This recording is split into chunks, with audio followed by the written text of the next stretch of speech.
سرخط خبرها رکوردی لویق رجبوف در UFC. اوکراین گفت تقریباً 1000 سربازی روس را کشته است.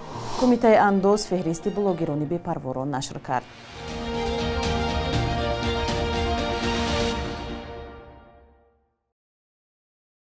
سلام بیننده های عزیز، امیدوارم خوبید و روزی خوبی خواهید داشت. نویدی بامدادی را با آخرین خبر و گزارش ها از دوشنبه تقدیمتان میکنیم. امروز 6 مارس است. لویق رجبوف ورزشکاری معروف تاجیک در دایره مسابقات تشکیلاتی UFC رکورد گذاشت. او در اولین رقابتش در UFC 11 پرتاب موفق انجام داده است که رکورد دانسته می شود. در این باره صفحه رسمی تشکیلاتی UFC در توییتر خبر داده است. با نوشته صحیفه تشکیلاتی UFC تا این دم یگان ورزشگر در این وزن سبک در اولین رقابتش 11 پرتاب موفق انجام نداده بود. اولین رقابت لویق رجبوف در دایره مسابقه UFC 285 مقابل ورزشگری به‌باخت ارژنتینی ابستان ریبوویچ برگزار شد. رقابت شب 4 و 5 مارس در تالار تیموبایل در لاس وگاس آمریکا گذشت. لویق با قرار همه داوران بر رقیبش غالب آمد. باید گفت که ورزشگری ارژنتینی تا این دم 11 رقابت گذرانده در همه آنها غالب شده بود.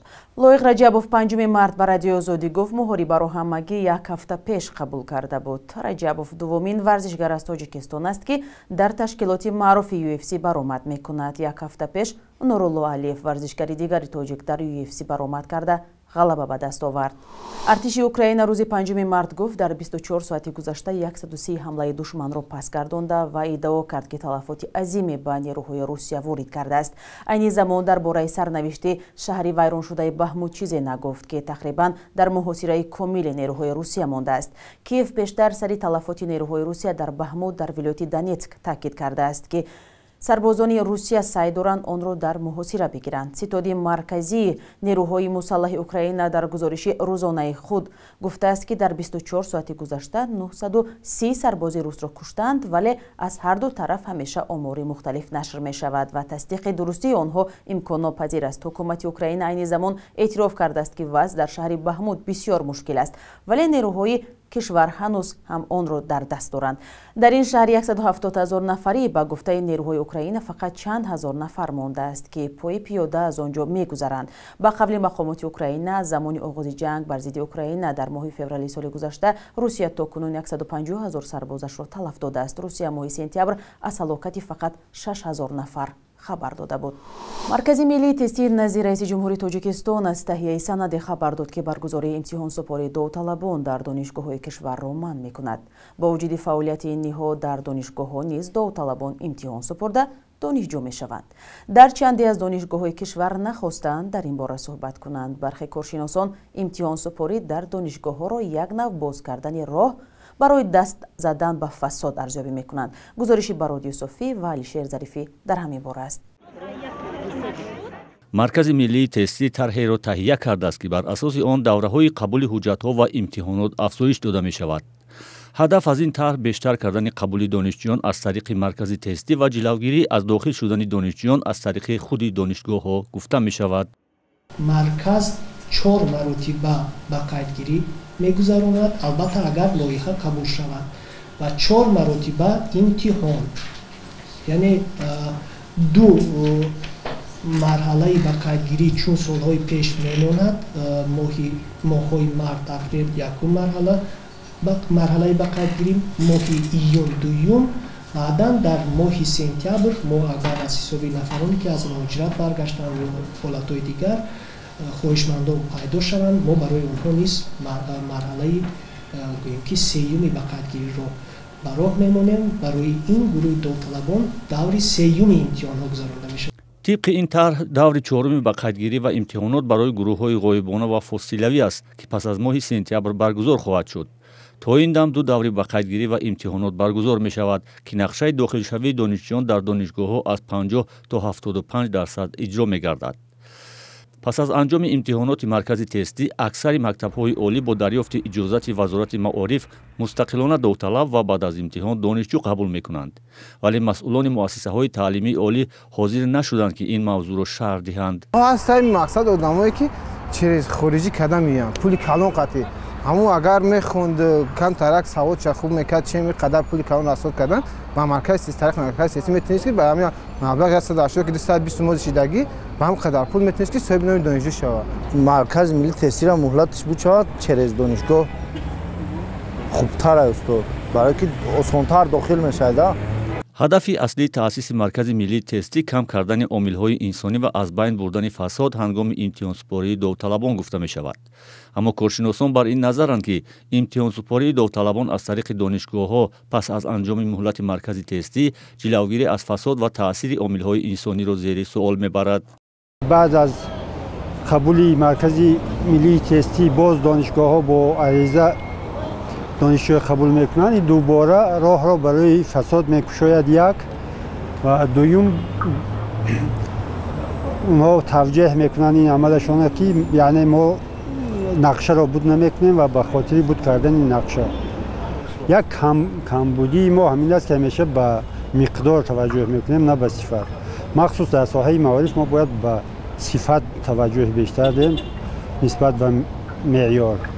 феълан маълум нест ки тарҳи маркази миллии тестӣ ки дар назар аст баргузории ҳар гуна имтиҳоноти дохилшавӣ дар донишгоҳҳоро боздорад аз сӯи ҳукумат пазируфта мешавад ё не, вале коршиносон бар он ишорат мекунанд ки ба қабули чунин тарҳ раҳбарони донишгоҳҳо чандон ҳавасманд нестанд, зеро аксарияти донишҷӯёне ки аз тариқи донишгоҳ қабул мешаванд шартномавианд ва даромади молии муассисаи таълимиро меафзоянд. кумитаи андозии тоҷикистон исми 29 нафар блогери тоҷикро нашр кардааст ки ба гуфтаи ниҳод ба соҳибкории ғайриқонунӣ машғул буда аз даромади худ андоз намесупоранд. дар миёни рӯйхати нашр кардаи боҷу хироҷ ҳафтаномаи расмии ниҳод номи беҳрӯз зеваров, масъули ютуб-канали тамошов, овозхон мубориз усмонов, журналист ва таронанавис орзу исоев, ҳаҷимнигор саиҷон идиев ва азам назриев, масъули гурӯҳи занҷабилбуро дар ютуб ҳастанд. ин нашрия навиштааст ки блогерон аз ҳисоби зиёд намудани шумораи обуначиён, қабули роликҳои таблиғотӣ, аз назаргузаронии пранк видеоҳо ва дигар саҳнаҳои ҳаҷвӣ даромад ба даст меоранд, яъне бидуни қайд дар мақомоти андоз ба соҳибкории ғайриқонунӣ машғуланд. масъулини кумитаи андоз мегӯянд бо вуҷуди аз ҷониби мақомоти андоз борҳо огоҳонида шуданд, онҳо фаъолияташонро то ҳол ба қайди давлатӣ нагирифтанд. дар ҳамин ҳол орзу исоев, журналист ва таронанависи тоҷик ки номи ӯ ҳам дар қатори ба гуфтаи кумитаи андоз блогерони бепарво таъкид шудааст, ба Азия Плюс гуфтааст ин иштибоҳ аст ва дар фаъолияти ӯ ягон қонуншиканӣ нест. сабти номи блогерҳо дар тоҷикистон соли 2020 шурӯъ шуд. мақомот ба ин бахш замоне таваҷҷӯҳ карданд ки сафи блогерон ба хотири гирифтани даромад афзуд. бахши якрӯзи таърихро ҳамкори мо хиромон бахозода тақдим мекунад ки муҳимтарин таҳаввулоти таърихи 6 мартро фаро мегирад.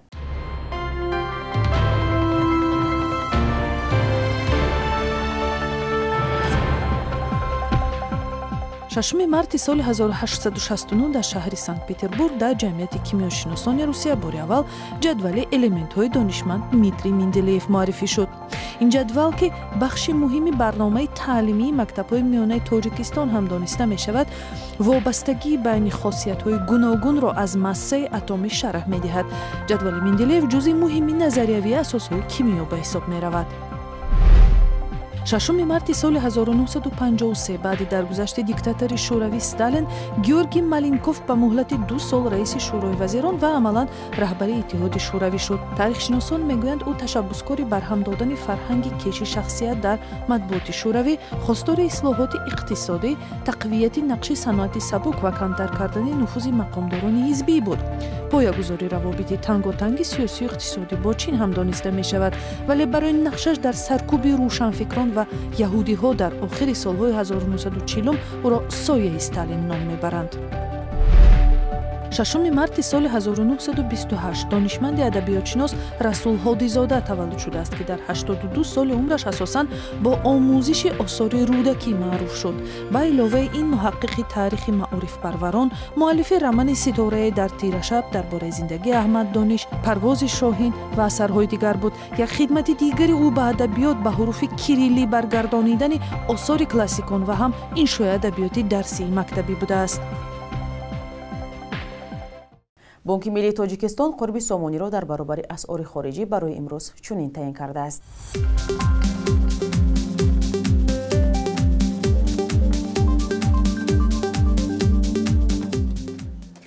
шумо навиди бомдодиро аз радиои озодӣ тамошо кардед. назару пешниҳоди худро ба мо нависед. То фардо, худо нигаҳдор.